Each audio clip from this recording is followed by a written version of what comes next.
አዲስ አበባ ብልጽግና ከመቼውም ጊዜ በላይ ግራ ነው ያጋባት። አዲስ አበባ በጣም በብዙ መዋቅራዊ ችግሮች ውስጥ ነው የከተታት።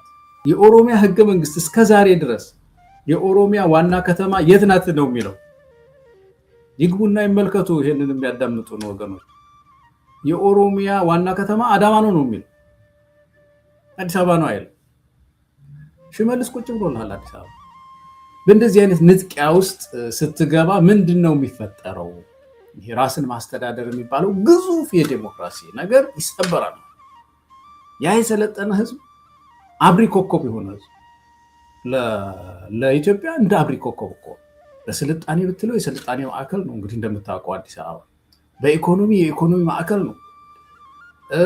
እንደ ሐሳብ እንትን ነው ምንድነው አመንጪ ነው አዲስ አበባ።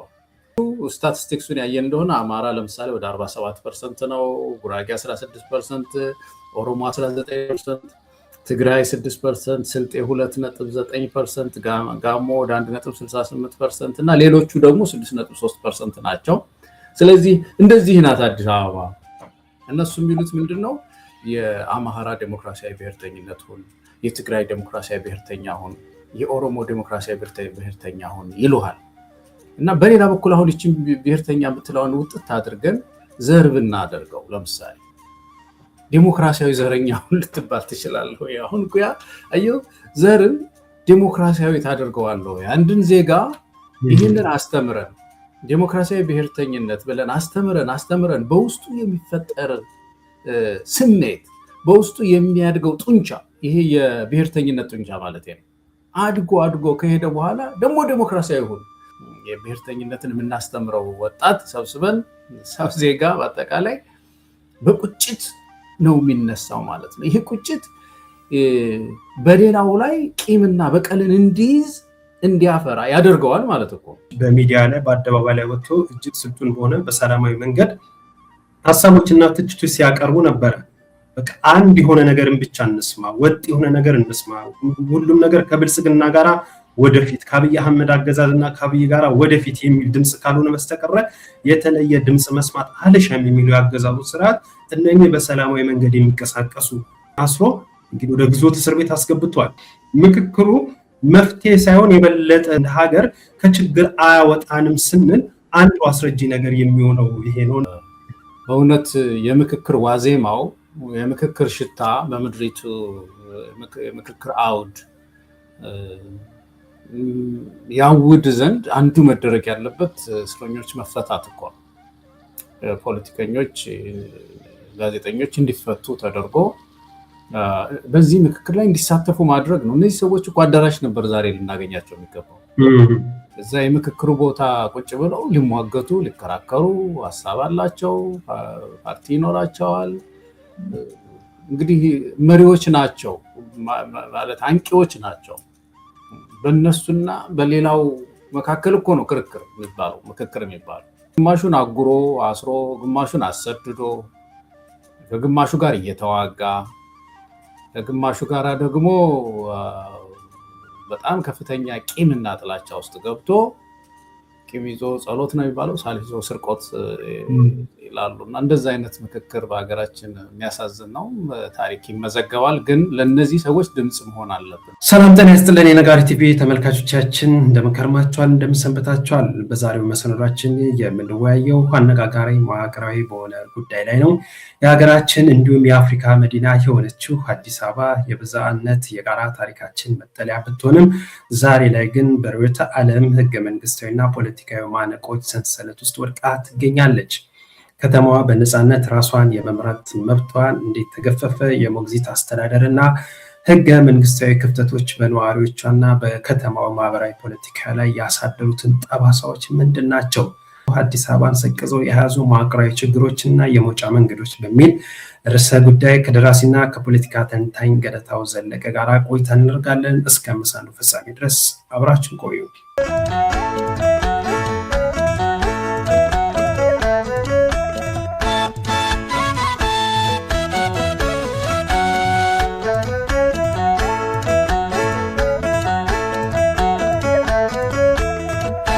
ጤና ይስጥልን ወንድም ገለታው እንዴት ነህ? ደህና እግዚአብሔር ይመስገን። እንዴት ነህ ወንድሜ ይድነቃቸው? እንዴት ሰነባትክ? እግዚአብሔር ይመስገን አለሁኝ። ዛሬ ያው መግቢያው ላይ ለመግለጽ እንደሞከርኩት ፋኖስና ብርጭቆ አዲስ አበባን ሰቅዘው የያዙ መዋቅራዊ ችግሮችና የመውጫ መንገዶች በተሰኘ ጉዳይ ላይ ነው ቆይታ የምናደርገው። ይህ ጉዳይን አስመልክቶ ደግሞ አንተ አስረጂ ነገሮችን አጣቅሰ የጻፍከው ወይ ያቀረብከው ጥናታዊ ጽሑፍ አለ። ስለ ጽሑፉ አንዳንድ ጉዳዮች አንስተን አሁን ላይ ካለው ከአዲስ አበባ ነባራዊ ሁኔታ ጋር አያይዘን ለአድማጭ ለተመልካቾቻችን መረጃዎችን እናጋራለን። ተመልካቾቻችንም እስከ መሰናዶ ፍጻሜ ድረስ አብረውን የቆዩ እንደሆነ የሚጠቅማቸውን መረጃ እንደሚያገኙ ተስፋ አደርጋለሁ። እንዲሁ ወደ ጥልቅ ውይይታችን ከመግባታችን በፊት ወንድም ገለታው አንድ መረጃ እንደው ለተመልካቾቻችንም እናጋራ። እዚህ በምስሉ ላይ የምናያቸው ፖለቲከኞች እንግዲህ ለእስር ተዳርገዋል። ሀገር እየመከረች ነው እያልን ብዙ ጊዜ ሀሳቦችን ስናነሳ ነበር። እውነት ሀገራዊ ምክክር አለ ወይ? ምክክር ሲደረግስ ምን መሟላት መቻል አለበት? ጦርነት እየተካሄደ የፖለቲካና የህሊና እስረኞች በግዞት እስር ቤት ውስጥ ታፍኖ ባሉበት ሁኔታ እንዴትስ ያለ ምክክር ነው ብለን ጥያቄ ስንጠይቅ ነበር። ይግረማችሁ ብለው ይኸው ሀገር እየመከረች ነው በሚባልበት ሰዓት ላይ ጠበቃ አበራ ንጉሱ፣ የአፓ ህዝብ ግንኙነት ኃላፊ ይስሐቅ ወላይ እንዲሁም ደራሲና መምህር አበበ አካሉ ወደ ግዞት እስር ቤት ገብተዋል። ናስ በዚህ ጉዳይ ላይ እስኪ ምን ሀሳብ አለ ወንድም ገለታው? እንግዲህ መቼም ይሄን ያሳዝናል የሚል ቃል ራሳችን እየሰለቸ ነው መጣን መሰለኝ። መፍትሄም ስለማይሆን አይ ቲንክ መቆጨት ያስፈልጋል። ብሎ አዝኛለሁ ከማለት ቁጭት እና ወደ ተግባር የሚሄድ ደግሞ አክሽን ያስፈልገናል። ኢትዮጵያውያን ለመደና ዝም ብሎ ይሄ መንግስት ተዳፈረ። በጣም ከሚገባው በላይ ኢትዮጵያውያንን ተዳፍሯል። ጋዜጠኛ ያስራል፣ ፖለቲከኞች ያስራል፣ በህዝብ ላይ ጦርነትን ያውጃል እና እንደዚህ አይነት ጋጠ ወጥነት በብዙ ሀገር አልታየም። በእውነት በዝቷል እና በጣም ነው እኔ የተሰማኝ በእውነት። እነዚህ ወገኖች ከመናገር ውጭ ምን አሉ እንዴ? ስርዓት መተቸት እንዴ መብታቸው እኮ ነው። በስሱ ነው ሲተቹ እየፈሩ እኮ ነው። መከራ እያዩ ብዙ ሰዓት ውስጥ ያሉ ሰዎች ናቸውና ተናግሯል ተብሎ አንድ ሰው የሚታሰርበት ሁኔታ ደግሞ እንዳልከው ደግሞ በምክክር ላይ ነን የሚሉ ሰዎች በምክክር ላይ ነን የሚሉ ይሄንን ምክክር በመሰረቱ እንደ እድል ነው የሚጠቀሙበት። ጦርነት ለመክፈትም እንደ እድል አማራ ላይ ለመክፈት እኩል ነው ምክክሩና ጦርነቱ የተጀመረው። አማራ ክልል በአራት ጀነራሎች የሚመራ ጦርነት አዋጅ አወጁ አማራ ላይ። እዚህ ደግሞ ምክክር ተጀመረ ተባለ። ምክክሩ ሲጀመር በጣም የትግራይ ጦርነት ነው የጋለው። ምክክሩ ሲጀመር ነው እንደዚህ አይነት ወከባና ስር ያለውና ሁላችን ኢትዮጵያውያን መቆጨት፣ ለምን ታሰሩ የሚል ጥያቄ ማቅረብ፣ ሰልፍ ማውጣት፣ መቃወም ይገባናል። ልክ ነህ። እንግዲህ በጣም ቅድም አንተም እንዳልከው እኔም ለማለት እንደሞከርኩት እንግዲህ ይሄ ምክክር እንደ ሀገር መፍትሄ ያመጣል ተብሎ ተነግሮለታል። ከውቅሩም ጀምሮ አደረጃጀቱንም አሳታፊነቱንም በተመለከተ ብዙ ብለናል፣ ብዙ ተናግረናል። ይህን ነገር ደግሞ ይበልጥ የሚያሳይልን አሁን ላይ ራሱ ይሄው ፖለቲከኛ ጠበቃዎች አልቀሩ ወደ ግዞት እስር ቤት እየሄዱ ነው። ምናልባት በእነዚህ በሶስቱ ጠበቃ አበራ ንጉሱ እንዲሁም ደግሞ በኢያፓ ህዝብ ግንኙነት ኃላፊ ይስሐቅ ወላይ እንዲሁም ደግሞ ደራሲና መምህር አበበ አካሉ ጋር ብቻ ይሄ ነገር የሚያበቃም አይመስልም። በእርግጥ በዚህ ሰዓት እነዚህ ሰዎች በሚዲያ ላይ በአደባባይ ላይ ወጥቶ እጅግ ስልጡን በሆነ በሰላማዊ መንገድ ሀሳቦችና ትችቶች ሲያቀርቡ ነበረ። በቃ አንድ የሆነ ነገርን ብቻ እንስማ፣ ወጥ የሆነ ነገር እንስማ፣ ሁሉም ነገር ከብልጽግና ጋራ ወደፊት ከአብይ አህመድ አገዛዝና ከአብይ ጋራ ወደፊት የሚል ድምፅ ካልሆነ በስተቀረ የተለየ ድምፅ መስማት አልሻም የሚሉ ያገዛዙ ስርዓት እነኚህ በሰላማዊ መንገድ የሚንቀሳቀሱ አስሮ እንግዲህ ወደ ግዞት እስር ቤት አስገብቷል። ከዚህ ቀደምም ያሉትም አለ፣ አሁን ተጨማሪ የሆነ ነው ያለውና ምክክሩ መፍትሄ ሳይሆን የበለጠ ሀገር ከችግር አያወጣንም ስንል አንዱ አስረጂ ነገር የሚሆነው ይሄ ነውና በእውነት እንግዲህ እነዚህ ድምፅ እንሆናለን። ይሄ ነገር ተገቢ አለመሆኑንም ለህዝብ እናቀርባለን። እነሱም ደግሞ በተደጋጋሚ አደባባይ ላይ ወጥቶ የሚናገሩት ነገር ስለ ሀገራቸው ነው፣ ስለ ፍትህ ነው፣ ስለ ዲሞክራሲ ነው። ሁሉም በእኩልነት እንደ ሀገር ተጠቃሚ እንዲሆን ነበር ሀሳባቸውን ሲገልጹ የነበሩት እነዚህ ሶስቱም በተገኙ አጋጣሚ ሁሉ። አሁን ላይ ግን ይሄንን ያልወደደው አካል እንግዲህ ግዞት እስር ቤት አስገብቷቸዋል። ይህንን መረጃ ለአድማጭ ተመልካቾቻችን እናጋራ ብለን ነው እንግዲህ ወደፊትም አሁን በፌዴራል ፖሊስ ሜክሲኮ ነው የሚገኙት። ወደፊት ደግሞ ያሉበትን ሁኔታም እየተከታተልን ለህዝብ እናቀርባለን። ምናልባት ተጨማሪ ሀሳብ አለ ወደ ዋና ርዕሰ ጉዳያችን ከመግባታችን በፊት? እንደው በተለይ እዚህ ምክክሩ ላይ እንሳተፋለን የሚሉ ትንሽ የገለልተኝነት ስሜት አለን የሚሉ ሰዎች በእውነት የምክክር ዋዜማው የምክክር ሽታ በምድሪቱ የምክክር አውድ ያውድ ዘንድ አንዱ መደረግ ያለበት እስረኞች መፈታት እኮ ነው። ፖለቲከኞች፣ ጋዜጠኞች እንዲፈቱ ተደርጎ በዚህ ምክክር ላይ እንዲሳተፉ ማድረግ ነው። እነዚህ ሰዎች እኮ አዳራሽ ነበር ዛሬ ልናገኛቸው የሚገባው። እዛ የምክክሩ ቦታ ቁጭ ብለው ሊሟገቱ፣ ሊከራከሩ፣ ሀሳብ አላቸው፣ ፓርቲ ይኖራቸዋል። እንግዲህ መሪዎች ናቸው ማለት አንቂዎች ናቸው። በእነሱና በሌላው መካከል እኮ ነው ክርክር የሚባለው ምክክር የሚባለው እና ግማሹን አጉሮ አስሮ ግማሹን አሰድዶ ከግማሹ ጋር እየተዋጋ ከግማሹ ጋር ደግሞ በጣም ከፍተኛ ቂምና ጥላቻ ውስጥ ገብቶ ቂም ይዞ ጸሎት ነው የሚባለው ሳል ይዞ ስርቆት ይላሉ። እና እንደዛ አይነት ምክክር በሀገራችን የሚያሳዝን ነው። ታሪክ ይመዘገባል። ግን ለነዚህ ሰዎች ድምጽ መሆን አለብን ሁላችንም ኢትዮጵያውያን። እኔ በተለይ አቤን አውቀዋለሁ በደንብ። በእውነት የሚያሳዝን ነው እንደነዚህ አይነት ሰዎች እስር ቤት ሲገቡ። ወንድማችን አበራንም በደንብ ነው የምከታተለው።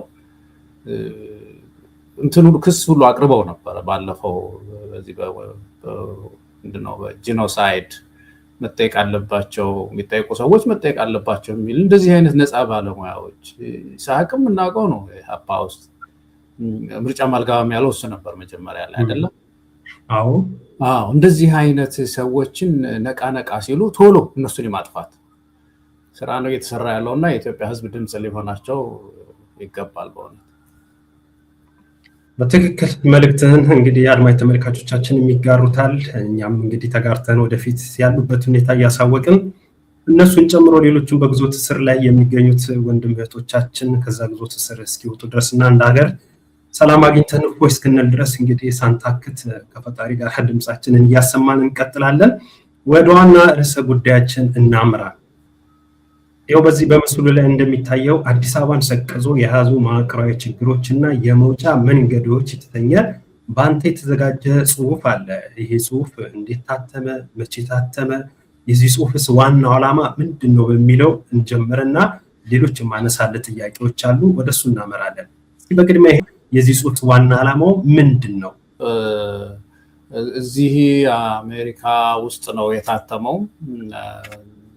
ታትሞ ዋሽንግተን ዲሲ የተለያዩ የፖለቲካ ሰዎች፣ ተጽዕኖ ፈጣሪዎች፣ ምሁራን በተገኙበት ውይይት ተደርጎበታል።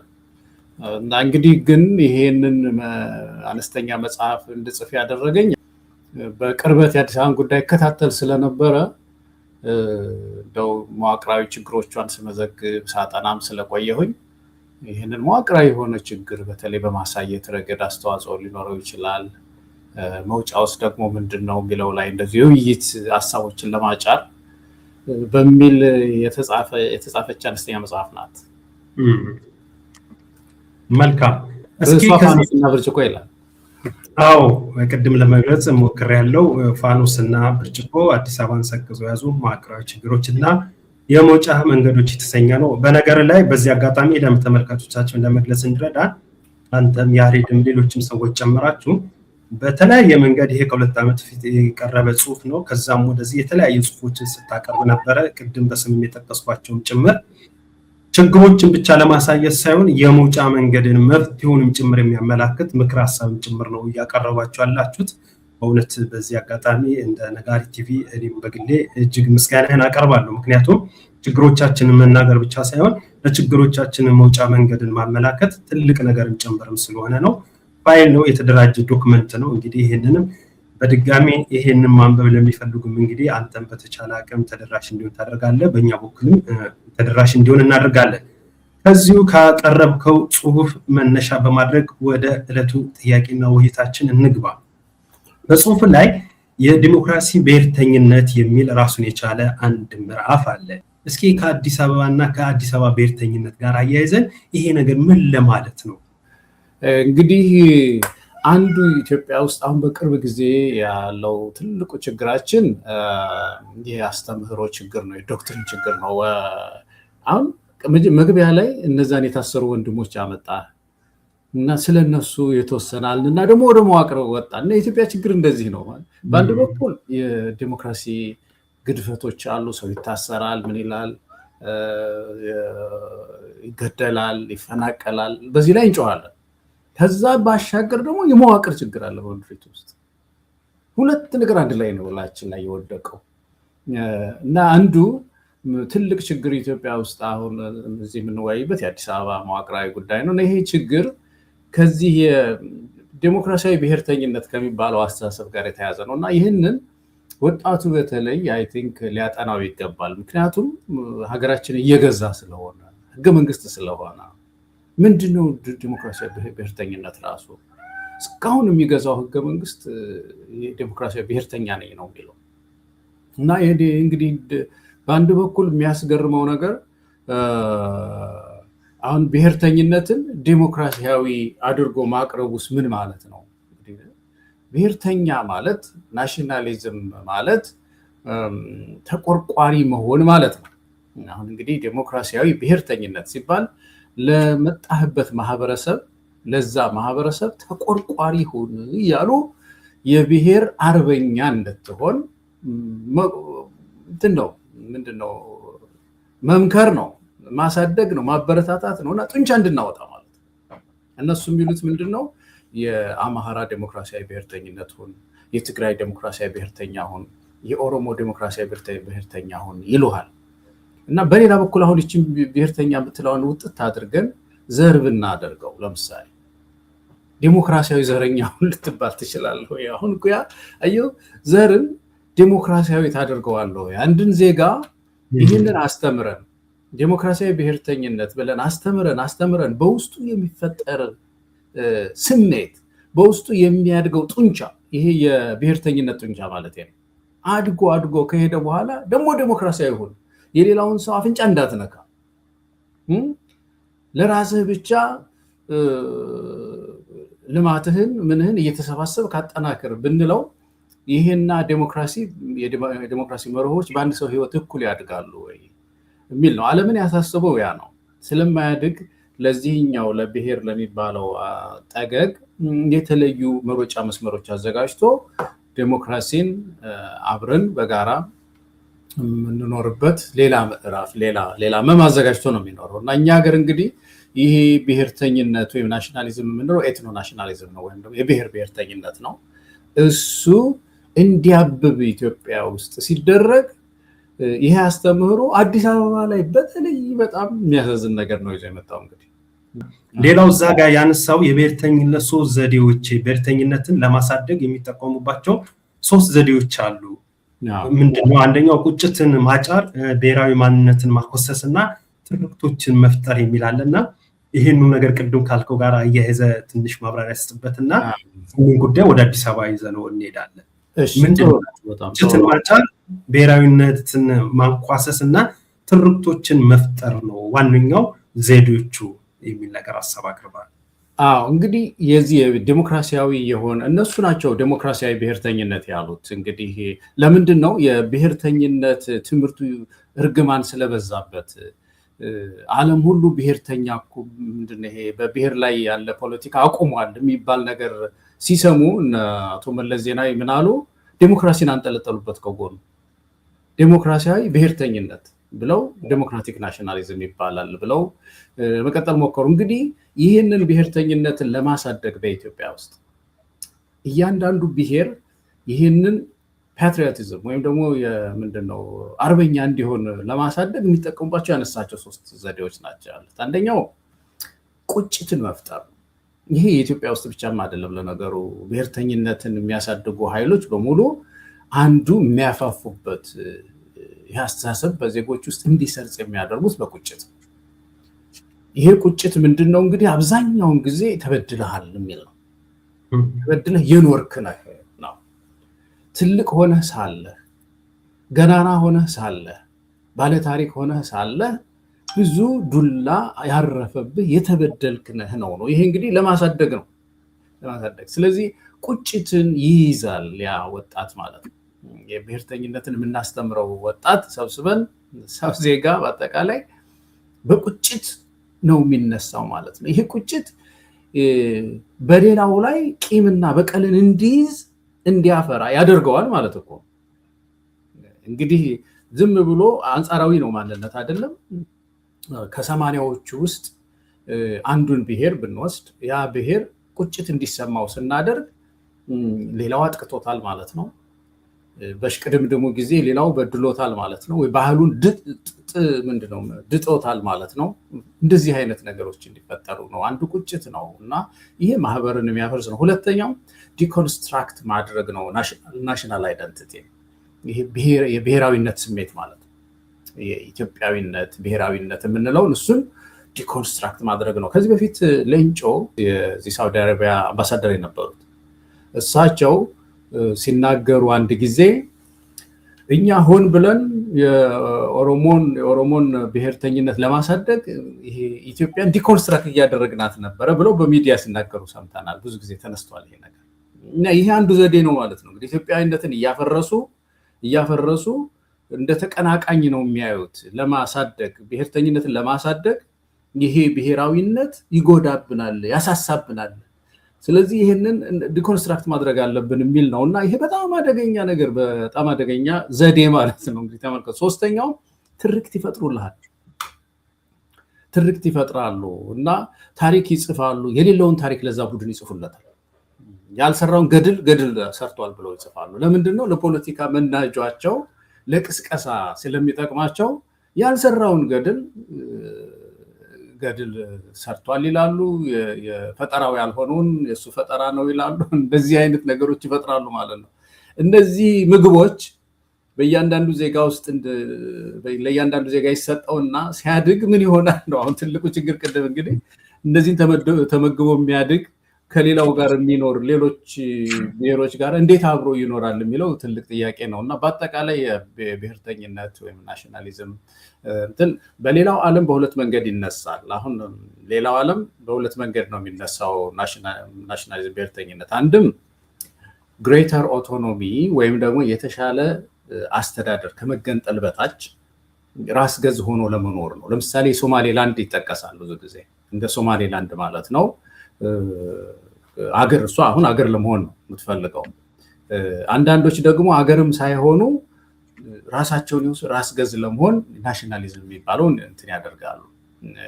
ሌሎች ደግሞ ቶታሊ ተገንጥለው አገር መሆን የሚፈልጉም አሉ እና እንደዚህ ነው የሚነሳው። እኛ ሀገር ግን በአንድ በኩል በአንድ ሀገር ስር እንኖራለን፣ በሌላ በኩል ግን ሁሉም ደግሞ ራሱን እያየ ለሌላው ሳይሆን እኔ ስለ ይድነቃቸው ስለ እኔ አይኖርም ማለት ይድነቃቸው ስለ እኔ አትኖርም፣ እኔም ስለ አንተ አልኖርም ወንድሜ ሆይ። እኔ ስለ ራሴ ነው የምኖረው፣ አንተም ስለ ራስህ ነው የምትኖረው።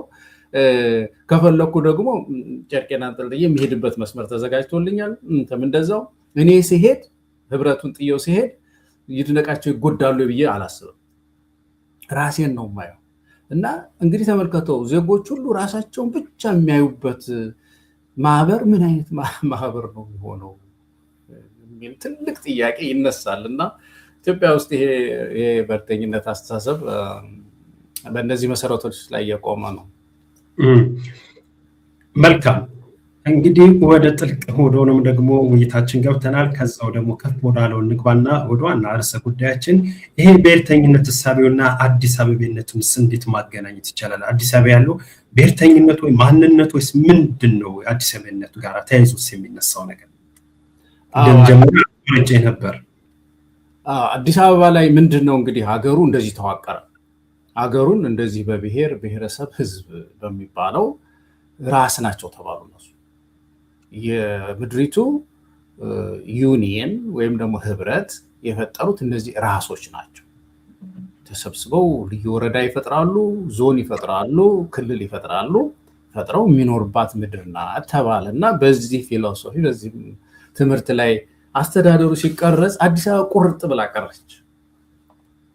አዲስ አበባ ሌላ እንትን ውስጥ ነው ያለችው እና ምንድን ነው እንግዲህ በእነዚህ በራስ እንትን ውስጥ ራስ አይደለሽም ተባለች። መጀመሪያ በመሰረቱ ሲዋቀር 14 ምንድነው ክልል ነበር አይደለም የተባለው 14 አይ በደርግ ጊዜ ሳይሆን ኢህአዴግ በመጣ ጊዜ 14 ክልል ከ14ቱ አዲስ አበባ እንደሆነ ነበር።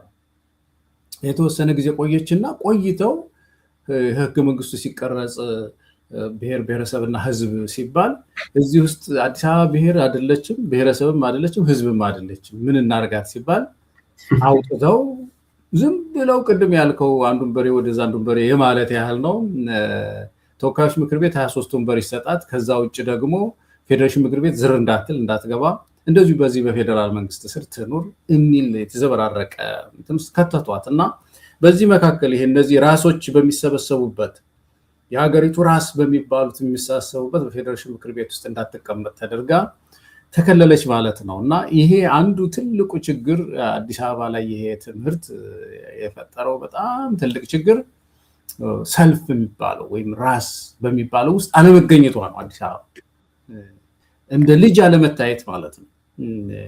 እንደ ልጅ የሀገሪቱ ልጅ ሆና ባለመታየቷ ተቆርጣ ወጣ ነው። ይህ እንግዲህ ብዙዎቹ የአስተዳደር ችግሮች ከዚህ ጋር ይያያዛሉ። አሁን የምናነሳቸው ከዚህ በኋላ የምናነሳቸው ነገሮች እንደ ራስ አለመቆጠር፣ እንደ ሀገሪቱ ራስ አለመቆጠሯ ብዙ ምን ማለት ነው? እንደ ራስ አለመቆጠሯ ወይም ደግሞ እንደ ልጅም አለመታየቷ የሚለው ነገር እንደው ለተመልካቾቻችን ይበልጥ ግልጽ እንዲሆን ራስ የሚባሉት በኢትዮጵያ ውስጥ ብሔር ብሔረሰብና ህዝብ ናቸው።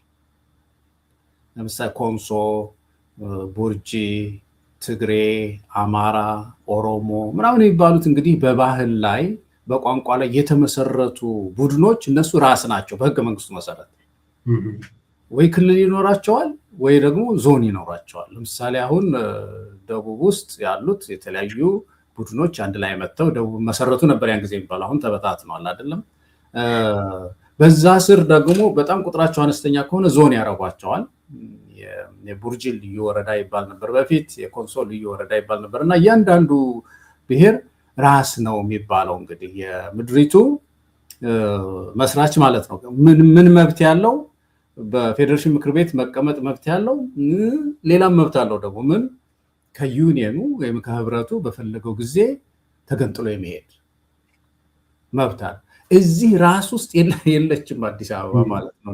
እዚህ ውስጥ እንዳትኖር ተቆርጣ ቀረች፣ ወጣች። በቃ ለምንድን ነው ሲባሉ ሲጠየቁ ኢህአዴጎች ያን ጊዜ ምንድነው የሚሉት?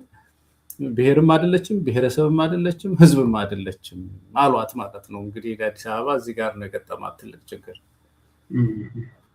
መልካም፣ ለማብራሪያው እጅግ አድርጌ አመሰግናለሁ። ወደ ሌላው ምዕራፍ እንሸጋገር። ስለዚህ አሁን ምናልባት ከተማዋን ሰቅዞ የያዙ አሁን ለአዲስ አበባ ላይ ሰቅዞ የያዙ መዋቅራዊ ችግሮች ማነቆች ምንድን ናቸው የሚሉትን ሀሳቦችን አንስተን ቆይታ እናድርግ። ከዛ በፊት ግን አሁን ላይ ቅድም በደንብ አድርገህ ስታነሳው ነበር ይህ ማንነትና አዲስ አበቤነት ወይ አዲስ አበቤነትና ማንነቱ ውዥንብሩ ምኑ ላይ ነው? ይሄ ነገሩ በአንተ እይታ አዲስ አበቤ አለ ራሱን የቻለ አዲስ አበቤ ማንነት ነው። ቅድም አንተ ራስ ልጅ ምናምን ብለህ ስትገልጸው የነበረው ነገር አለ። ለምሳሌ ትግሬ ብንል፣ ኦሮሞ ብንል፣ ጉራጌ፣ ጋምቤላ ብንል አለ። አዲስ አበቤነት የምንለው በራሱ ራሱን የቻለ ማንነት ነው። ልክ እንደ ብሔር ምንድን ነው አዲስ አበቤነት የምንለው? የሆነ የተፈጠረ ውዥንብር አለ ልበል? አዎ፣ አሁን ይሄ አዲስ አበባ እንግዲህ ከነዚህ ተቆርጣ ስትወጣ ህዝብም ብሔርም አይደለችም ብሔረሰብም አይደለችም ህዝብም አይደለችም ሲሏት አሁን ያነሳው ጥያቄ መነሳት ጀመረ። እንግዲህ ምንድነው የማንነት ጥያቄ ውስጥ ገባች አዲስ አበባ። አንዱ ምንድነው የተነሳው ነገር አዲስ አበቤነት የሚባል ማንነት ተፈጥሮ የለም ወይ? ማንነት የሚባለው የብሔር ማንነት እኮ ምንድነው?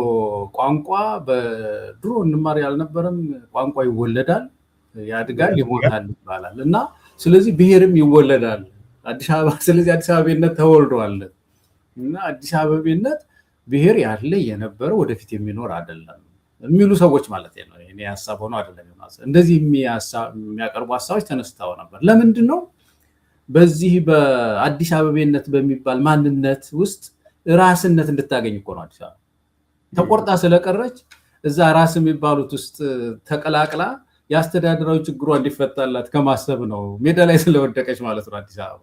አዲስ አበባንም ያክል ትልቅ ሀገር የሀገሮችን ኢኮኖሚ የምትቆጣጠር ብዙ የሰው ኃይል የተማሩ የሰው ኃይል በሙሉ ልጆቿን ሰብስባ የያዘችው ምድር እንደዚህ አይነት የማንነት ኮንፊውዥን ውስጥ ስለገባች በዚህ በአዲስ አበባነት የማንነት እንግዲህ ማንነት ያማረው መንግስት ስለሆነ ቅርጸ መንግስቱን እንደዛ የሰፋ ስለሆነ በዚህ ውስጥ ባካችሁ እስከ ፌዴሬሽን ምክር ቤት ድረስ ቀላቅሏት አዲስ አበባ የሚባል ብሔር ማንነት ተፈጥሯል ብሎ የሚሉ ናቸው አንዳቸው።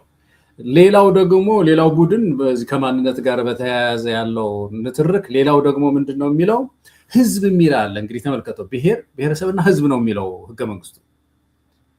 ህዝብ የሚለውን ስጧት ለአዲስ አበባ የሚል ነው አንዱ ክርክር የነበረው እና ህዝብ ምንድነው አንዴ ዲፋይን አልተደረገም በህገ መንግስቱ ውስጥ ብሔር ምንድነው ብሔረሰብ ምንድነው ህዝብ ምንድነው የሚለው አይታወቅም። ይገርማል። አንድ ቦታ ላይ ብቻ የራሱ ቋንቋ ያለው መልክዓ ምድር ያለው የሚል አለ።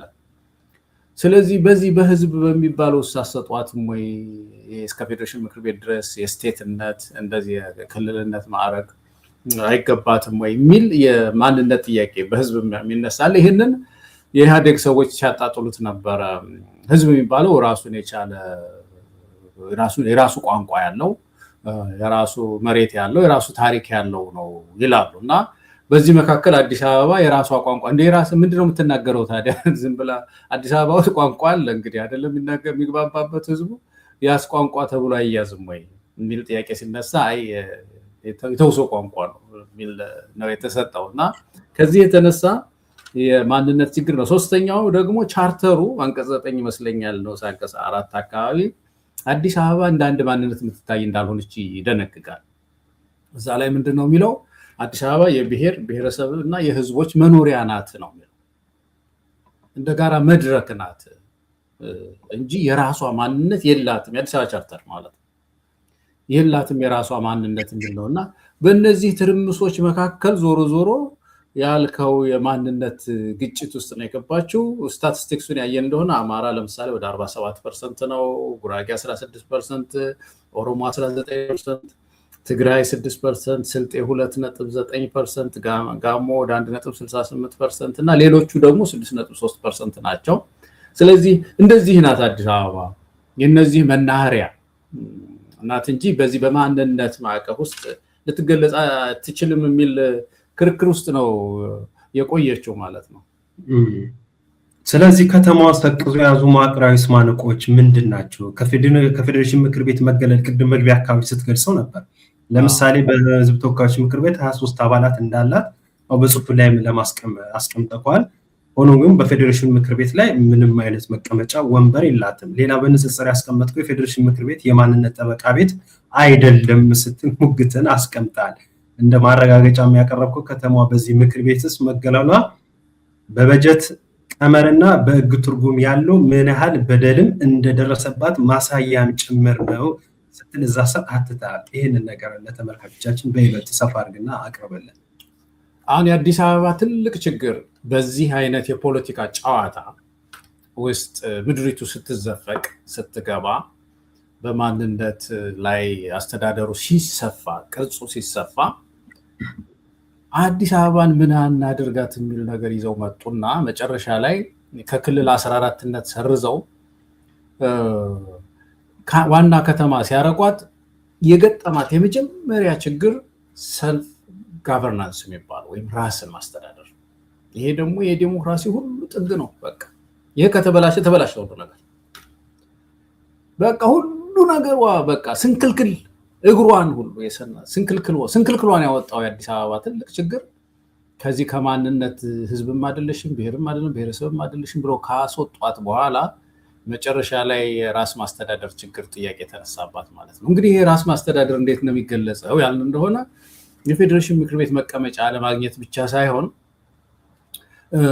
አዲስ አበባ ላይ ያሉ ተቋማት እንግዲህ ተመልከተው በአንድ በኩል በጣም ቅድም ያልኩ እርስ በርሱ የሚጋጭም ነገር አለው ምንለው። ለምሳሌ የአዲስ አበባ አስተዳደር ቻርተሩ ምንድነው የሚለው እንደ ህግ አውጪ ህግ አስፈጻሚና ህግ ተርጓሚ ያለው ነው።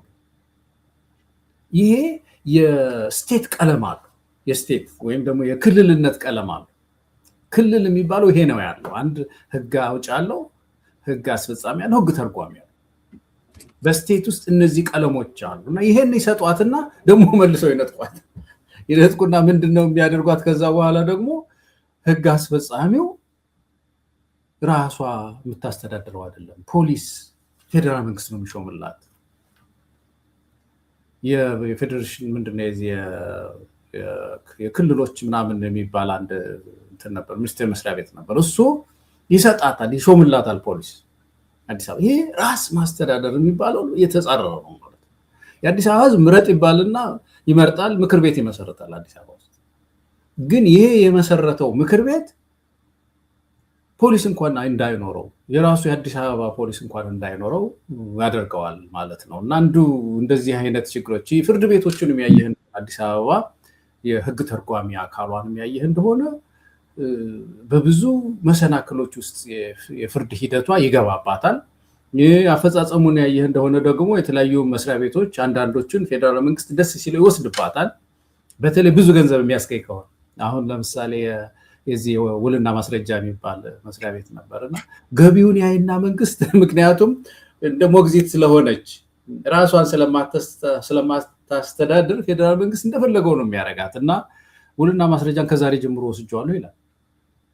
ወደ ፌደራል ወስጀዋለሁ። ለምን? ገቢ አለው፣ በየጊዜው የሚያስገባው ገቢ አለ። ያንን አስተዳደሩ እንዳይወስድ ወደ ፌደራል መንግስት ይወስደዋል። ፖሊስን ይወስድባታል ማለት ነው። በእንደዚህ አይነት ንጥቂያ ውስጥ ስትገባ ምንድን ነው የሚፈጠረው?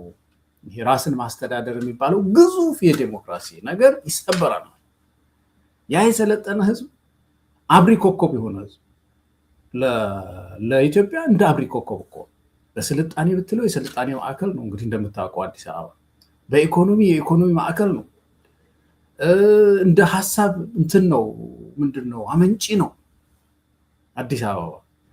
ክልሎች በአብዛኛው አዲስ አበባ ነው የሚከተሉት። ከተሞች ሐዋሳ ብትል ሌሎች ከተሞች አዲስ አበባ ውስጥ የተደረገ ነገር ይከተላሉ። ቴክኖሎጂ ቢሆን ይከተላሉ።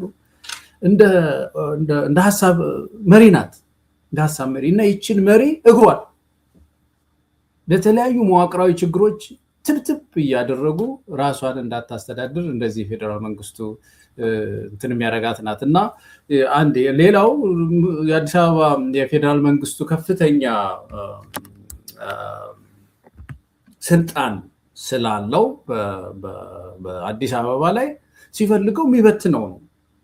ከዚህ በፊት ሆኗል። በነገራችን ላይ መለስ ዜናዊ አንድ ጊዜ በትነው ነበር እንደሚታወቀው አዲስ አበባ ምክር ቤት በትነው የራሳቸውን ከንቲባ ሾመውባት። እንግዲህ አዲስ አበባ ህዝብ መርጦ ያዋቀረውን ፌደራል መንግስት ይበትነዋል ማለት ነው። እንደዚህ አይነት የተወሳሰበ ችግር ውስጥ ያለች እስካሁንም ያለች ከተማ ናትና ዲቫይድድ ሲቲ ወይም ደግሞ የተከፋፈለች ከተማ ሆና ነው የምትኖረው።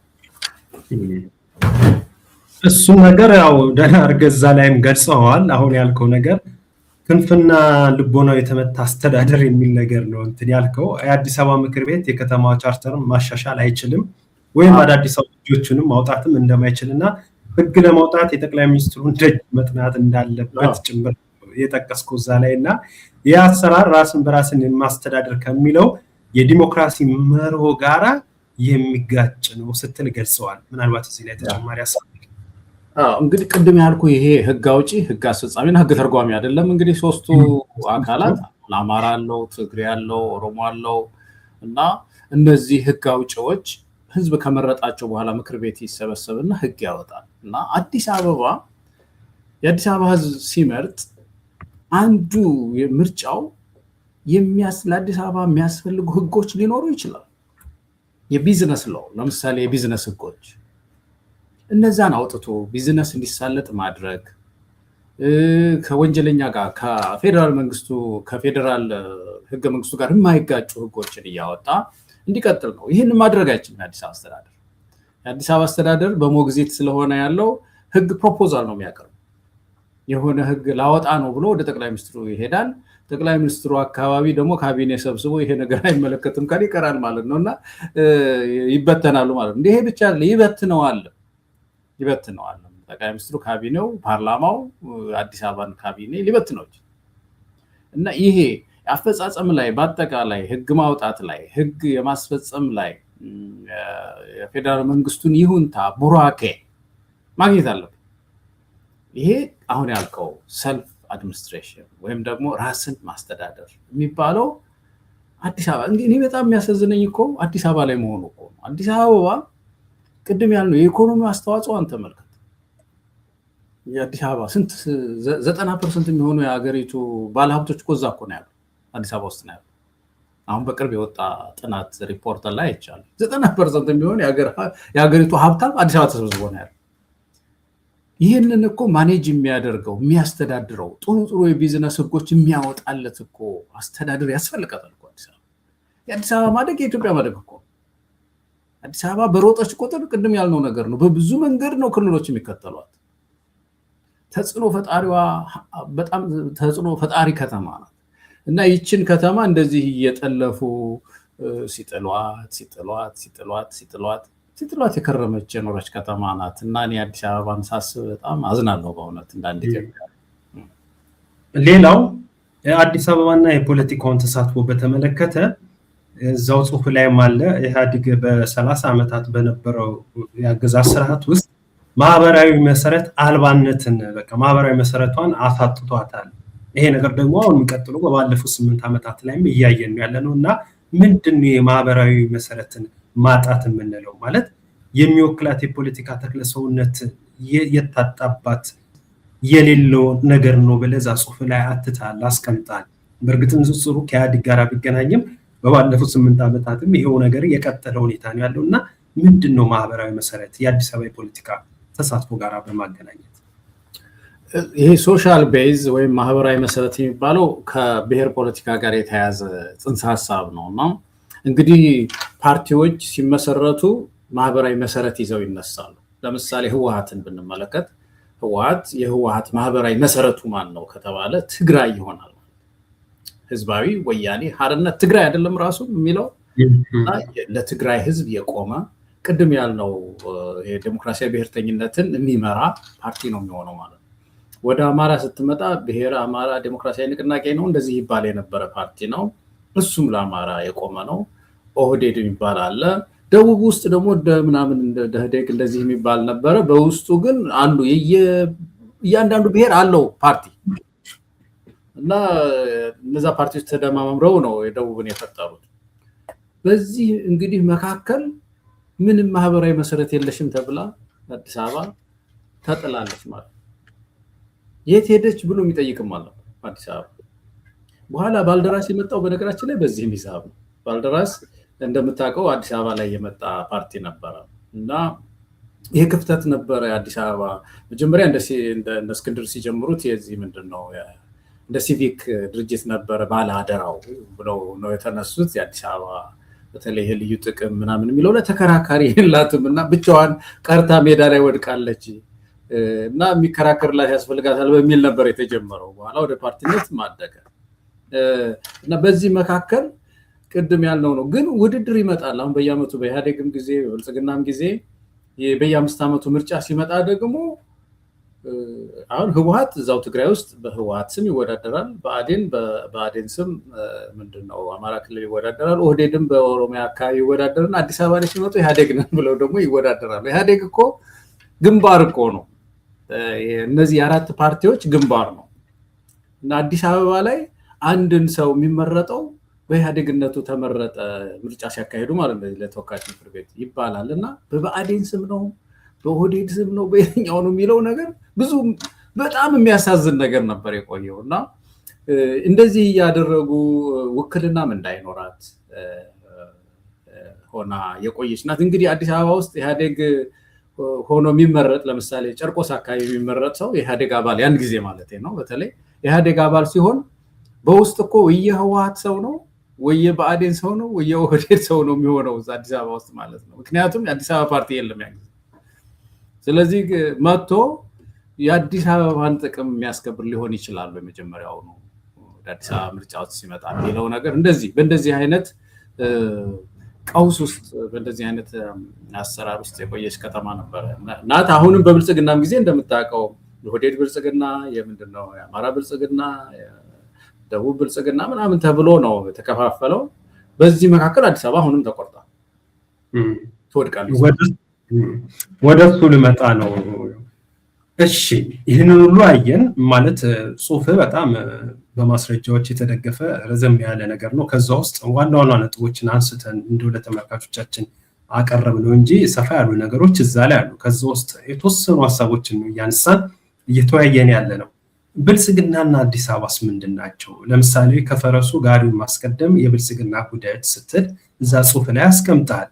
የብልጽግና ፓርቲ ውህደት የዜጎች ፓርቲ ነኝ ቢልም በብሔር ላይ በተገነባ ህገ መንግስትና የፌዴራል መዋቅር ውስጥ ተጻራሪ እንደሆነ የሚታይ ነው። ምንም መፍትሄ የሌለው ነገር ነው። ያንን ይበል እንጂ ብላል። የብልጽግና መስረታ ለአዲስ አበባ የነፃነት ውክልና መፍትሄ ያላመጣበት ነገር ምንድን ነው? አሁን መፍትሄ አምጪ ነኝ የሚል ድርጅት ነው። በእርግጥ እንደ ድርጅት መፍትሄ ሳይሆን ማታ አምጪ ስለመሆኑ ብዙ አስረጅ ነገሮች ስናስቀምጥ ስንዘረዝር ነበር ከዚህ በፊት ባሉን መሰናዶች። ብልጽግናና አዲስ አበባ እንዴት ናቸው? ብልጽግና ማን ነው? መጀመሪያ ብልጽግና ማን ነው ያልን እንደሆነ የኢህአዴግን የዳቦ ስም ይዞ የሆነ የዳቦ ስም አውጥቷል። አንድ ፓርቲ ነኝ የሚል ማለት ነው ይዞ የመጣ ፓርቲ ካልሆነ በስተቀር በዚህ ቅርጸ መንግስት ላይ አሁን ባለው ህገ መንግስት ላይ ውህደት ማድረግ አይቻልም ነበር። ይህንን አንድ ጊዜ በኢሳት ሞጋች ነው በሚባል ፕሮግራምም ላይ ውይይት አድርገን ነበረ። አሁን ፓርቲ ስልጣን ላይ ያለ ፓርቲ ከህገ መንግስት ማሻሻያ በፊት ሊዋሃድ አይችልም። ኢትዮጵያ ውስጥ ከተዋሃደ ደግሞ የሚገጥመው ነገር በማግስቱ የሚገጥመው ነገር የመዋቅር ግጭት ነው የሚሆን የነበረው። ምክንያቱም የፌዴራል ስርዓቱ በአጠቃላይ የተቀረጸው ለውህድ ፓርቲ አይደለም። ለውህድ ፓርቲን የሚያንቀሳቅስ አሰራር የለም፣ ፌዴራል ስርዓት የለም። እና ምን አደረጉ? ተሰበሰቡና በሩጫ ብልጽግና የሚባል ፓርቲ ፈጥረናል፣ ከዚህ በኋላ አንድ ፓርቲ ሆነናል አሉ። ህወሓት አፈነገጠ። እኔ እዚህ ውስጥ አልገባም ብሎ ወጣ። ትግራይን ይዛለሁ አለ። ከዛ በኋላ ያሉት ተዋሃድን ካሉ በኋላ በማግስቱ የተጀመረ መግለጫ አስታውሳለሁ። የአማራ ብልጽግና፣ የኦሮሞ ብልጽግና፣ የምን ብልጽግና እንዴ ተዋሃድን አላላችሁም ወይ? እንደገና ደግሞ ምንድነው እንደዚህ አይነት ስም የመጣው የሚል ጥያቄ ብዙዎች ዘንድ መጣ። ይሄ ችግር ከምን መጣ? ህገ መንግስታዊ ማሻሻያ ሳይኖር ምክክር ተደርጎ ከዚህ ከብሔር ፖለቲካ ሳንወጣ ዝም ብሎ ብልጽግና የአንድ ፓርቲ እንቅስቃሴ ስለሆነ በሀገሪቱ ላይ እንደውም ከፍተኛ የመዋቅር ግጭት ነው ያመጣው። ስለዚህ ብልጽግና አዲስ አበባም ላይ ስንመጣ ሊፈታ የሚችለው ነገር የለም ማለት ነው። ፌዴራል ስርዓቱ እንደዛው ነው። አዲስ አበባን ወስዶ በፌዴሬሽን ምክር ቤት ውስጥ ሊያስቀምጣት አይችልም። ምክንያቱም የህገ መንግስት ማሻሻያ ይጠይቃል እሱ። ከዛ ውጭ ደግሞ የሚመጡ ሰዎች አዲስ አበባ ላይ የሚመጡ ሰዎች ደግሞ ያው ከእናት ፓርቲ አላት ማናቸው አሁን ያሉት ከንቲባ የኦህዴድ ብልጽግና አባል ናቸው አይደለም? የኦህዴድ ብልጽግና አባል ይሆኑና ይመጣሉ፣ አዲስ አበባን ያስተዳድሩት። አልፎ አልፎ ብቅ ሲሉኝ ሴትዮ ምን ይላሉ? የአዲስ አበባ ምንድነው አንድ ጊዜ ሲሉ የነበረው ከኦሮሚያ ጋራ ነው ህገ መንግስታችን ሲሉ ነበር አስታውሳለሁ። ህገ መንግስታችን አዲስ አበባ ኦሮሚያ ናት ይላል ነው እንደዚህ ሲሉ ነበር የነበረው። እና እሳቸው ህገ መንግስታችን የሚሉት የኦሮሚያ እንትን ነው፣ የኦሮሚያ ህገ መንግስት ነው። እኚህ ሴትዮ አዲስ አበባ አስተዳዳሪ እኮ ናቸው አሁን። እና ህገ መንግስታችን እኮ እንደዚህ ይላል አይልም እንደ ይላሉ። ይሄ በቪዲዮ የተላለፈ መልእክታቸው ነው። እና ይሄ ግጭት ከየት ነው የመጣው? ብልጽግና ተዋህዶ አንድ ውህድ ፓርቲ የሚያስኮን ሜዳ ሳይኖረው ተዋህጃለሁ አለ። ለምን? ህዝብ አስደስቼ ስልጣን ላይ ቆያለሁ የሚል ስሌት ስላለችው ብቻ። ጮሌነት ያለ አይደለም። ህዝቡ ከኢትዮጵያ ከብሔር ፖለቲካ እንድትወጣ የሚፈልገውን ነገር ጮሌ በመሆን የተዋሃደ ፓርቲ ሆንኩኝ። አንዱ የለውጡ ትውፊት ይሄ ነው። የመደመር ነው የሚባሉት። መደመርና መደመር የትኛው እንደሆነ አላውቅም። የመደመር ይሁን የመደመር እሳቤ ይለዋል ያመጣው ነው ብለው ንክር አሉ። ግን በመሃል እንደዚህ አይነት ግጭቶች ቆይተዋል። አዲስ አበባ ብልጽግና ከመቼውም ጊዜ በላይ ግራ ነው ያጋባት። አዲስ አበባ በጣም በብዙ መዋቅራዊ ችግሮች ውስጥ ነው የከተታት። ከኢህአዴግ የበለጠ ችግር በብልጽግና ጊዜ መከራ እያየች ያለች ከተማ። አዎ ከዚሁ ጋር በተገናኘ በተለይ ብልጽግና ከመጣ ባለፉት 8 ዓመታት የለውጥ መጣ ከተባለ ይህ ብልጽግናም የተባለው የ6 ዓመት ነው የምናምን እድሜ ዘመን ያለው በአጠቃሉ አብይ አህመድ ከመጣ 8 ዓመት ነው። በዚህ ጊዜ ውስጥ ደግሞ ሌላው የመጣው ነገር ምንድነው? ይሄ ልዩ ጥቅም የሚል ነገር ነው። አዲስ አበባ ልዩ ጥቅም ያላት ፍላጎቶች የግጭት ማዕከል ሆኗል፣ ሀሳቡ በራሱ ማለት ነው። ይሄንን ነገር እስኪ እንየው። በአዲስ አበባ ያሉት 7 ፍላጎቶች የሚል አንተ አስቀምጠዋል። በእርግጥ እዛ ላይ የፌደራል መንግስት አለው፣ የክልሎች አሉ፣ የኢትዮጵያዊነት አለ፣ የአፍሪካውያን አለ፣ የዓለም አቀፍ የማህበረሰብ ተቋማት አሉ፣ እንዲሁም ኦሮሚያ ክልል ራሱ ፍላጎት አለው። ከአዲስ አበባ ጋር በተገናኘ ልዩ ጥቅም ፍላጎት 7 አካላቶች አላቸው የሚል በዝርዝር ያስቀመጥከው ሀሳብ አለ። በይበልጥ እንድታዩና ለተመልካቾቻችን ግልጽ እንዲሆንልን አሁን እነዚህ 7 አካላቶች ራሱ የፌደራል መንግስት፣ ክልሎች፣ ኢትዮጵያውያን፣ የአፍሪካ መቀመጫ እንደመሆኗ መጠን አፍሪካውያን፣ የዓለም አቀፍ ማህበረሰብ በዚህ ጉዳይ ላይ ፍላጎትም አላቸው። ያ እንዳለ ሆኖ ግን ይሄ ልዩ ጥቅም የሚለው ነገር በተለይ ከኦሮሚያ ጋር በተያያዘ ሁኔታ በአዲስ አበባ ላይ አደገኛ ጉዳይ ሆኖ በእጅጉ አነጋጋሪም ሆኗል። ወደ በኋላና ወደ መውጫችን እየመጣን ያለ ነው። ከምክክሩ ኮሚሽኑ ጋር አሁን ላይ ካለው ሌሎች ሀሳቦችን እናነሳለን። በዚህ ጉዳይ ላይ እስኪ የተወሰነ ነገር ለተመልካቾቻችን አጋራለሁ። እነዚህ ያነሳቸው ፍላጎቶች አሉባት ከተማዋ። እንግዲህ በአንድ በኩል በተለይ ይሄ የዓለም አቀፍ ኮሚኒቲው ፍላጎት ያው ኢሲኤን ጨምሮ መቀመጫ ናት እንደምታውቀው አለ። አፍሪካውያን ደግሞ መዲናችን ናት የሚል ፍላጎት አላቸው። ተመርጣለች ኢትዮጵያ፣ ሄድኳርተሩ አዲስ አበባ ነው ያለው። ሌላው እንግዲህ አዲስ አበባ ህዝብ ፍላጎት፣ የፌዴራል መንግስት ፍላጎት፣ የክልሎች ፍላጎቶች አሉ። እነዚህ ፍላጎቶች በጣም የሚያሳዝንህ በውል አልታሰሩም ነው ትልቁ ችግር። ውል የላቸውም። እንዴት ነው የሚስተናገዱት? የፍላጎት ግጭት እንዳይኖር ማለት ነው። የፍላጎት ግጭት እንዳይኖር መስመር ሊበጅላቸው ይገባል የሚል ነው። እና አንዱ ትልቁ ችግር አሁን በተለይ የኦሮሚያ ፍላጎት ያነሳኸው የአዲስ አበባ ህዝብ ፍላጎት እና የፌዴራል መንግስት ፍላጎት፣ እነዚህ 3 ፍላጎቶች እርስ በርሳቸው ይላተማሉ። አሁን የኦሮሚያን ፍላጎት ነጥለህ ያየኸው እንደሆነ እላፊ የሄዱ ፍላጎቶች አሉት። እላፊ የሄዱ ፍላጎቶች ምሳሌ አንዱ ምንድነው? እንደ ማንኛውም ክልል ልክ የአማራ ክልል፣ የትግራይ ክልል፣ የደቡብ አካባቢ ያሉ ክልሎች አዲስ አበባ እንደሚፈልጓት አብሮ ፈላጊ ነው። አዲስ አበባ ውስጥ ያሉ የኦሮሞ ልጆችን ማነጋገር፣ ከነሱ ገንዘብ መሰብሰብ ወዘተርፈ የመሳሰሉ ነገሮች ሌሎች ክልሎች እንደሚያደርጉት ያደርጋል። አንድ እሱ ነው። ሁለተኛው ደግሞ ከዛ ባላፈል እላፊ የሆነው ፍላጎቱ ደግሞ ምንድነው? ዋና መቀመጫዬ ናት አዲስ አበባ። ለምን? ምድሩ የኔ የሚጠቅሳት አንቀጽ አለች። እቺ እምብርት አለች አይደለም? አዲስ አበባ እምብርት ናት የሚል ነገር አለ። እሱ ደግሞ በጣም አጨቃጫቂ ነው። መሀል ላይ ነው፣ በኦሮሚያ እምብርት ላይ ነው ያለችው የሚለው በእርግጥ የኦሮሚያ ናት ማለት ነው ወይ የሚል የህግ ጥያቄ፣ የህገ መንግስት ትርጉም ጥያቄ በጣም ያስነሳል። ለምሳሌ ሌሴቶ በሳውዝ አፍሪካ ውስጥ ነው ያለችው አይደለም? በዛ አካባቢ ነው ያለችው። ያ ማለት ሌሴቶ ማለት ሳውዝ አፍሪካ ናት ማለት እኮ አይደለም። ቫቲካን እኮ ሮም ውስጥ ነው ያለችው።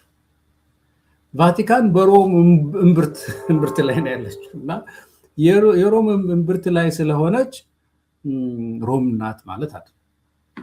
ቫቲካን ራሷን የቻለች እንደ ሀገር ነው የምትቆጠረው።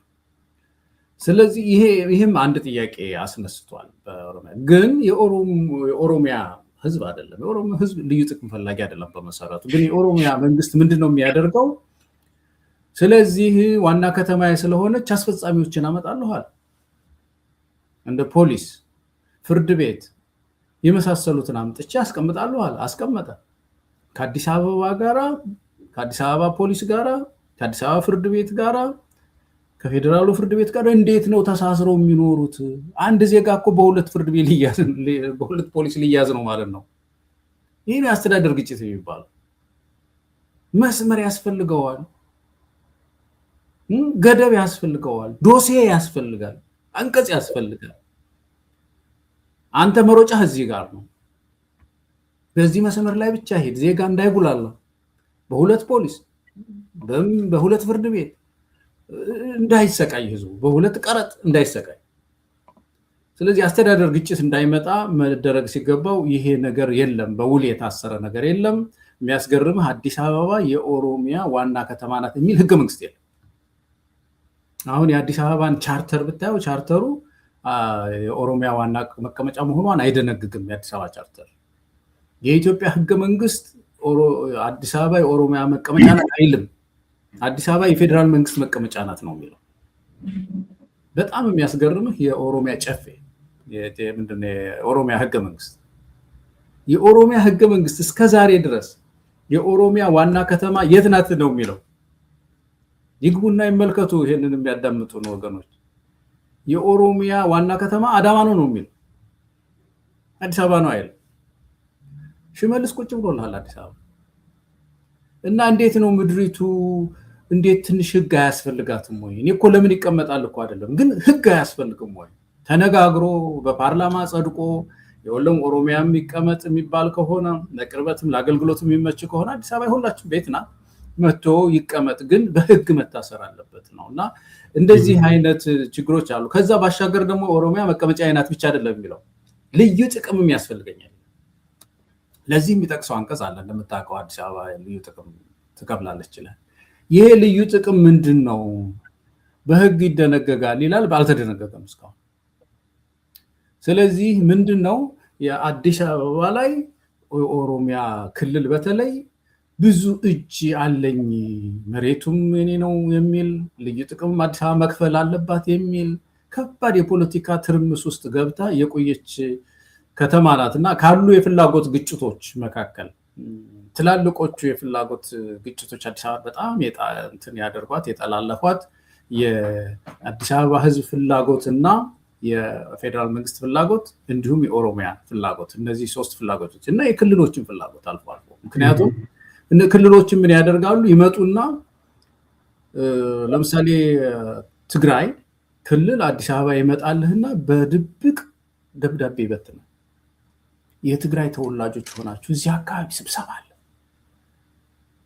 የትግራይ ልጅ ሆንክ አዲስ አበባ እኮ ተወልዶ ያደገው ነው እኮ አዲስ አበባ ምንም ትግራይም ሄዶ ላያቅ ይችላል ደብዳቤ ይደርሰዋል ድንገት በዚህ ቀን እዚህ አዳራሽ ስብሰባ አለ በትግራይ ጉዳይ ልንመክርና ና ይለዋል ኦሮሚያ ደግሞ ለብቻው አንድ አዳራሽ ይፈልግና የኦሮሚያ ተወላጅ ሆንክ እዚህ ና ይላል አዲስ አበባ ያሉት አማራው ደግሞ እንደዚሁ አንድ ስብሰባ ይጣራል እና ምንድነው የሆነው ይሄን ቀደም ያልነው ዲቫይድድ ሲቲ የተከፋፈለች ከተማ እንድትሆን ዜጎች እንዲጠራጠሩ ስበርሳቸው አዲስ አበባ ውስጥ የአዲስ አበባ ማንነት የምትለው የከተማ አስተሳሰብ እንዲሸረሸር ብሔርተኞች እንዲሆኑ በማድረግ የከተማዋን ዩኒቲ ወይም አንድነት ሲበጠብጥ ነው የኖረው ስርዓት መልካም እዛው ደግሞ ምን ያነሳው ነገር ጽሁፍ ላይ የቅርስና ታሪካዊ ማህበራዊ ፖለቲካ መጣጣት ወይ የታሪኮችና የቅርስ ስደት አዲስ አበባ ቅርሶቿን ትውፊቶቿ ላይ የሚደረገው ስደትን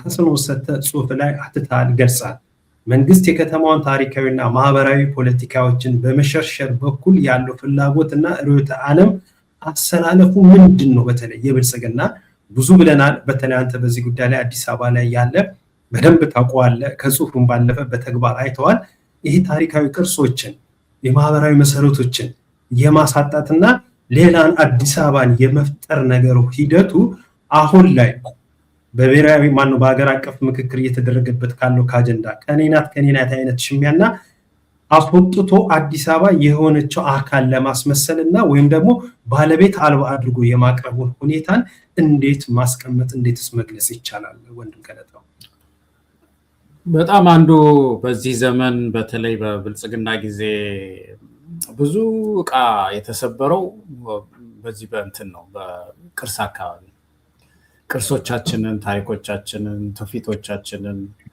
በጣም ያጠፋ አመለኛ መንግስት እጁ ማያርፍ በጣም አመለኛ መንግስት አዎ ብዙ ነገር የሰበረ ነው እና አንዱ በጣም በቅርሶቻችን ላይ ያለው ነገር እኔ መቼም የማይረሳ የሚያሳዝን ነገር ነው አዲስ አበባ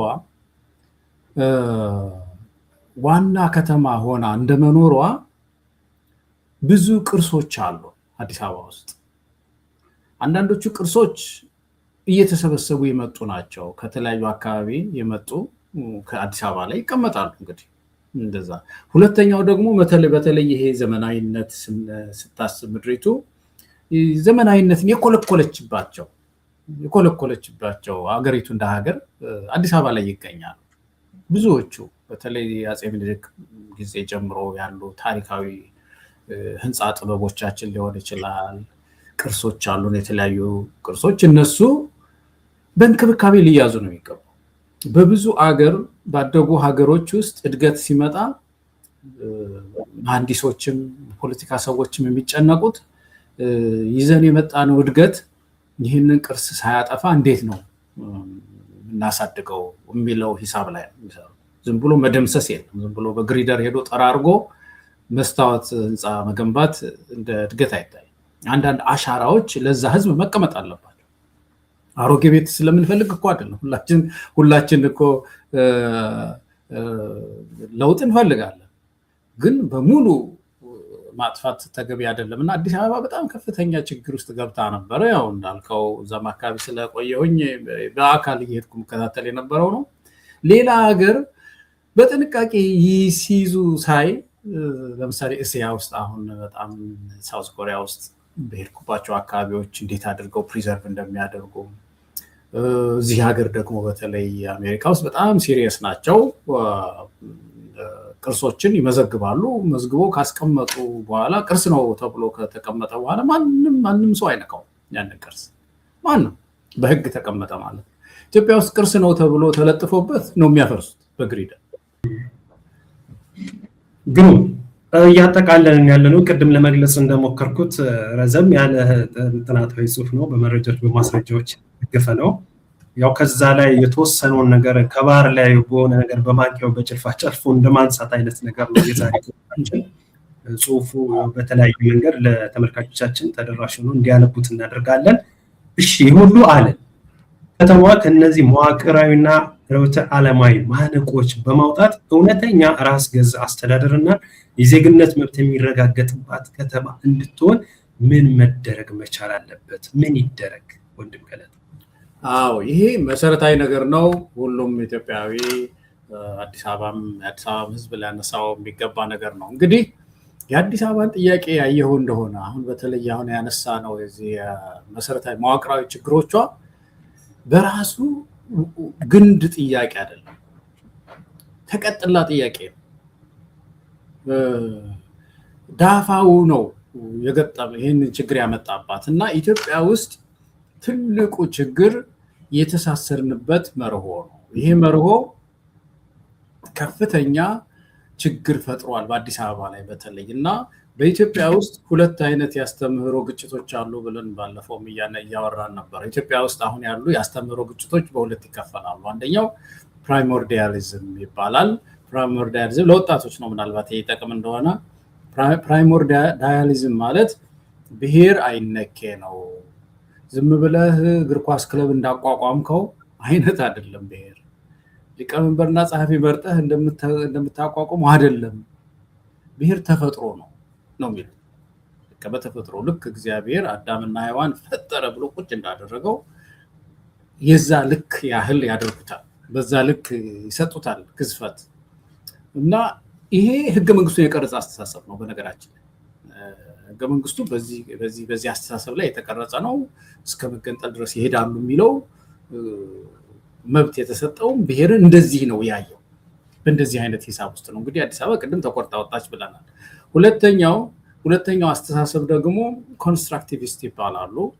ብዙ ኮንስትራክቲቪስቶች ደግሞ ምንድነው የሚሉት? አይደለም ሰው ልጅ እግዚአብሔር አዳምና ሔዋንን ፈጠረ እንደሚባለው ብሔር እንደዛ አይደለም የተፈጠረው። ብሔር ስሪት ነው። ኮንስትራክቲቪዝም ማለት ስሪት ነው ማለት ነው።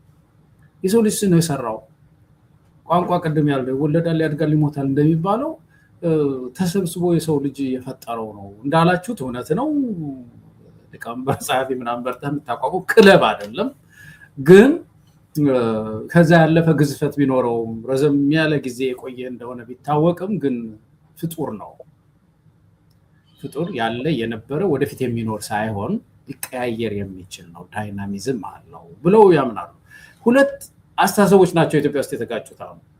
አንዱ በታሪክ አጋጣሚ ያሸንፈው ይሄ ፕራይሞርዲያሊስት የሚባለው ወይም ደግሞ ብሔር እስከ ጥግ ድረስ መብት አለው የሚለው አሸንፎ ህገ መንግስት ጽፎ ማዕከላዊ የፖለቲካ ማዕከሉን ይዞ የሚጫወተው እሱ ነው እስካሁን። ያኛው ከውጭ ሆኖ ነው የሚከራከረው። በዚህ መካከል ያሉ ግጭቶች መፍትሄ ሲያገኙ ነው አዲስ አበባ መፍትሄ የምታገኘው ነው። ስለዚህ የአዲስ አበባ ህዝብ ትግል ይሄንን ምንድነው መተሳሰሪያ መርሆ ቻሌንጅ ማድረግ አለበት። ቻሌንጅ ማድረግ መቻል አለበት። እንደው ፊት አውራሪ ሆኖ ይህ አስተሳሰብ መመርመር አለበት። ከውጭ ወደ ውስጥ፣ ከውስጥ ወደ ውጭ ዓለም ላይ ቆመ ምንም እንየው። ብሔርኛ ገብቻ እንደ ተፈጠረው ኢትዮጵያ ውስጥ ብቻ ነው የተፈጠረው። ሌላው ዓለም ብሔር የለውም ማለት ነው። ሌላው ዓለም ብሔር የለውም። ናይጄሪያ መቷም ስንት ቋንቋ ነው ያለው? ናይጄሪያ። ኡጋንዳ ስንት ነው ያለው? ጋና ስንት ነው ያለው? ማናት ጊኒ፣ ፓፓዋ ኒው ጊኒ ወደ 800 ቋንቋ አላት የምትባለው። ዓለም በሙሉ ብሔር አለው እኮ እኛ ብቻ ነን ወይ ብሔር ያለን ኢትዮጵያ ውስጥ? እና ይሄ ብሔር እንዴት ነው ዓለምስ የሚያስተዳድረው የሚለውን ነገር መፍትሄ ማግኘት አለበት። እና ይሄ አስተምህሮ ግጭት መፍትሄ ሲያገኝ እና ኢትዮጵያ ሲቪክ ወደሆነ ብሔርን ጥያቄ ዝም ብሎ መወርወር አይቻልም። ዝም ብሎ ይሄ ስሜታዊ ሆኖ የብሔር አንተ ጥያቄ ዝም ብሎ ሂድ በየግራሩ ስር እንትን በል ዝም ብለህ ብሔር የምትለውን ዜግነት ነው ከዛሬ በኋላም ሳይሆን የሆነ ሰም ካይንድ ኦፍ ፊውዥን ይፈልጋል የፌዴራል ስርዓቱ። ይሄ ሁለት ኢንተረስቶች የሚያጣምር ማለት ነው። ለዛ ነው ጣምራ ፌዴራሊዝም ባለፈው ያለ የሚለውን ሀሳብ ለማቅረብ የሞከር ነው። እና ፊውዥን ያስፈልገዋል፣ ሰም ካይንድ ኦፍ ፊውዥን። ያንን አስተሳስሮ ሚዝ ስርዓት ሲፈጠር ከዛ በኋላ የአዲስ የካፒታል ሲቲ ምርጫ ቀላል ነው የሚሆነው ኢትዮጵያ ውስጥ። የካፒታል ሲቲ ምርጫ 3 አሰራሮች ናቸው ያሉት በዓለም ላይ ባለፈው ያነሳ ነው። አንድ በስቴትነት መዋቅር ውስጥ ማስቀመጥ ነው ወይም ክልል ማድረግ ነው። 2 በአካባቢው ሪጅን ከተማ ማድረግ ነው። 3ኛው በፌዴራሉ ስር ከተማ ማድረግ ነው። እነዚህ 3 አሰራሮች ናቸው። አንዱን እንመርጣለን። ግን መሰረታዊ የሆነው ነገር መጀመሪያ ላይ ያነሳ ነው ይሄ ዴሞክራሲያዊ ብሔርተኝነት የሚባለው አዲስ አበባን ቆርጦ ጥሎ ሜዳ ላይ መከራዋን የሚያሳያት አስተሳሰብ እሱ መለወጥ አለበት። ስለዚህ ይሄንን ለመለወጥ የአዲስ አበባ ህዝብ ፊት አውራሪ መሆን አለበት፣ አብሪ ኮከብ መሆን አለበት። አዲስ አበባ አብሪ ኮከባችን ናት። ለውጥ በመጣ ቁጥር የገበሬ ጥያቄ ይዛ ስትንቀሳቀስ የነበረች ከተማ አዲስ አበባ እኮ አታርስም ሆናት። ምንም እርሻ መሬት የሌላት የገበሬ ጥያቄ ይዛ የተነሳች ናት በለውጡ ጊዜ።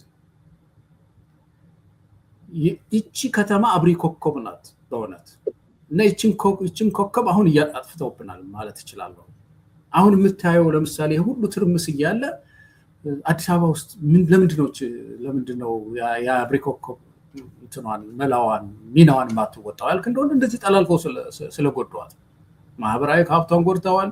በብሔር ከፋፍለዋት አልገብተው ከዚህ የተነሳ ይህንን ፊት አውራሪነቷን ጎድተዋልና የአዲስ አበባ ህዝብ ነቅቶ መዋቅራዊ ለውጥ ያስተሳሰብ ለውጥ በምድሪት ውስጥ እንዲመጣ አድርጎ አዲስ አበባ እኔ በስቴት ብትሆን በአዲሱ መዋቅር በአዲሱ ምርጫ ውስጥ ማለት ነው ወደፊት ስቴት ብትሆን ለሀገርም ለሁሉም ለአፍሪካ መቀመጫነታችንም እንድትጠቅም። ሌላው መጨረሻ ላይ አዲስ አበባ ማማዋን ማየት ያስፈልገናል። በጣም ዓለም አቀፍ ኮሚኒቲው የሚጠብቃት ከተማ ናት። እኛ አሁን እኔ አፍሪካውያን እንዴት ያዝኑብናል መሰለህ? አፍሪካ መቀመጫችን ናት ብለው የተቀመጡባት ከተማ በብሔር ትናቆራለች ምድሪቱ። ይሄ እኔ ነው፣ የልዩ ጥቅም አለኝ የለኝም፣ ልዩ ጥቅም አለኝ እኔ የለኝም፣ መሬቱ የኔ ነው ያንተ አይደለም የሚሉ ነገር ውስጥ ስንናቆር እንዴት ያሳፍራል መሰለህ። አፍሪካውያን አዲስ አበባን የመረጡበት ምክንያት ኢትዮጵያ በቅኝ ግዛት ያልተገዛችን የነፃነታችን ምልክት ናት፣ እናታችን ናት ነው የሚሉት። አዲስ አበባ የአፍሪካውያን እናት ናት። የአዲስ አበባ የአፍሪካውያን ብቻ አይደሉም፣ የጥቁር ህዝቦች እናት ናት። የእናቲቱ ዋና መቀመጫ የኛ መቀመጫ ናት ያሏት ከተማ የልዩ ጥቅም ንትርክ አለባት። እና ከዚህ ከፍ ብለን ወጥተን በልኳ በዚህ በዓለም አቀፍ ማማዋ ላይ እንድትቀመጥልን የአዲስ አበባም ህዝብ የኢትዮጵያ ህዝብ ብዙ ዋጋ እየከፈለ መታገል ይኖርበታል የሚል እምነት ነው ያለኝ። በጣም ይሄው እምነት ነው እኔም የምጋራ ብዙዎችም የሚጋሩት ይሄን ነገር ነው። ይሄ እምነታችን ወርዶ መሬት ላይ ለውጥ እንዲያመጣ እንደ ነጋሪት ቲቪ የምንችለውን ሁሉ እናደርጋለን። እንግዲህ አንተም በቻልከው አቅም በጥናታዊ ጽሁፎችም እንዲሁም ደግሞ በአደባባይ ላይ በመውጣት ደግሞ እንደዚህ ሀሳብን በማጋራትም ጭምር እንደምትቀጥል ተስፋ አለኝ። እንግዲህ በሌላ ዳግም መሰናዶ እስክንገናኝ ድረስ እጅግ አድርጌ አመሰግናለሁ። ብሔርተኝነት እሳቤና የአዲስ አበባ እጣ ፈንታ በተለይ ፋኖስና ብርጭቆ ከሚለው ከአንተ ጥናታዊ ጽሁፍ ተነስተን ነው የዛሬው ውይይታችን ያካሄድ ነው። ወንድም ገለታው ለነበረን ቆይታ እጅግ አድርጌ አመሰግናለሁ። እንደወትሮ ሁሉ ዛሬ እግዚአብሔር ያክብርልኝ። እኔም እጅግ በጣም አመሰግናለሁ። አድማጭ ተመልካቾቻችን የብሔርተኝነት እሳቤና የአዲስ አበባ እጣ ፈንታ በተሰኘ ርዕሰ ጉዳይ ከደራሲና ከፖለቲካ ተንታኝ ገለታው ዘለቀ ጋር የነበረን ቆይታ ይህንን ይመስል ነበረ። ካነሳነው ሀሳብ ይጠቅማል ሊሆናል ያላችሁትን ነገር እንዳገኛችሁ ተስፋ አድርጋለሁ። በሌላ መሰናዶ ዳግም እስክንገናኝ ድረስ በያላችሁበት መልካም ነው ሊግጠማችሁ።